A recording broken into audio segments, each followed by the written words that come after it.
don't want a bad start. First cast, chub. I know. I'll take that one. I'll take that one. That was good. They hadn't been out there a couple of minutes, so very, very good. What was that one? That was on the Barbel Bomb mini ready-made dumbbell boilies, which have been so popular.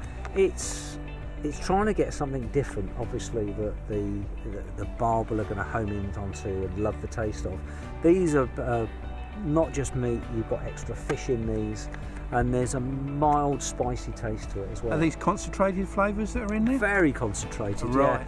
The liquids and the bits and pieces that go in there are all designed to leak off quickly, to draw the barbel down on, or the chub down onto that area, and obviously get them grubbing around and picking them up. Right, and you're happy to fish that in combination with the ellipse pellets? Oh, definitely. Yeah, so a good combination. You put the ellipse pellets down, then put these over the top? Yeah, I think, some of the bits and pieces in there that you've got in there are the same. It's just, it's working on a slightly different flavour level with the fish meal coming in there more, and the spice. The spice is the thing that just gives it that extra quirk of taste.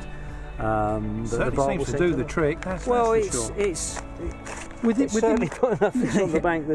Within that range, what else is there? There's obviously a slightly bigger. Two different sizes in that. I mean, we've got obviously the mini one that we're using at the moment. There's a slightly bigger one that we call the midi.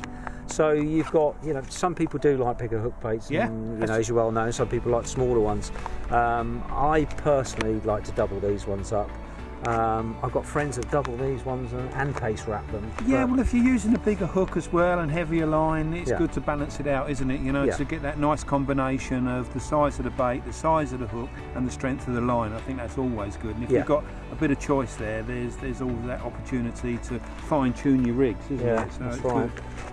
I noticed I haven't used these ones before, so I've got some hard ones, some hardened baits. Yeah, I mean, where have they gone? There they are over there. The trouble is that you can get nuisance fish even with the boilies that pick away. Yeah. Especially if you're on a river where you're going to put a bait out there and you're going to leave it for long periods of time.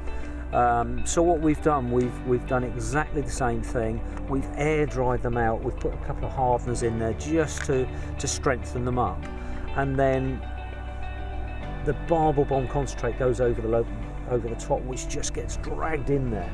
So you've got an extra hard, really tough bait. Actually, I must try these down the Avon because we've got loads and loads of silverfish this year. There's a lot of days, a lot of little chublets, and they drive you crazy some days. And the roach as well. I mean, roach will nibble those boilies away. But I mean, those you can see where they're glistening, where they've got all the liquid loaded in there.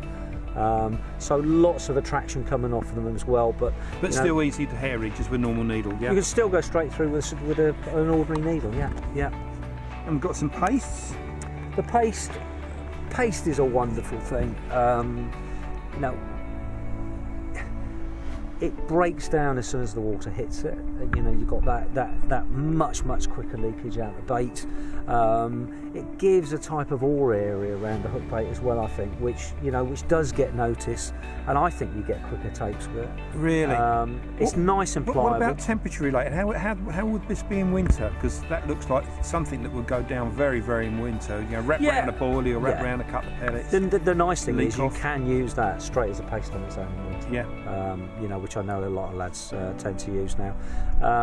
But it's just trying to make as much of that little area around the hook as possible to get them to pick it up. Yeah. And I always think, if you've got something which is leaking attraction off down the river to draw the fish up, the other thing is if you can put a paste around it where you've got tiny fragments breaking off very quickly. So those, as we well know, those little tiny bits are what excite them like mad. Yeah. Also, you've got minimum amount of free offerings out there as well when you're doing that, haven't you? That's right. The other nice thing. It's all concentrated on your hook bait, pulls them into your hook bait, rather than filling themselves up on freebies when they don't really want to feed that. No, I mean it's like the liquid. I mean, the liquid gives you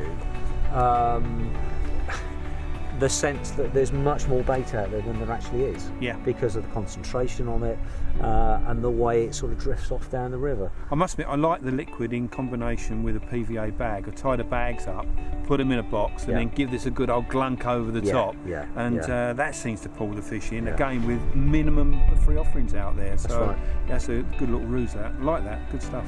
Good stuff. Yeah, I mean, it's a nice range. You know, what we try to do is to put, you know, a complete package together that, you know, we know the bait works, we know that they want to eat it, we know they love the taste of it, but everyone's got a slightly different situation they're fishing in, which is where the Barbel Bomb chunks came from. You know, we had people that wanted just a really big pellet. That's got catfish written all over it. They do catch a few cats as well. I mean, they're pre-drilled, so very easy to hair straight on there. I mean, they last good lengths of time in the water. They're loaded up with the Barbel Bomb liquid as well. Monsters.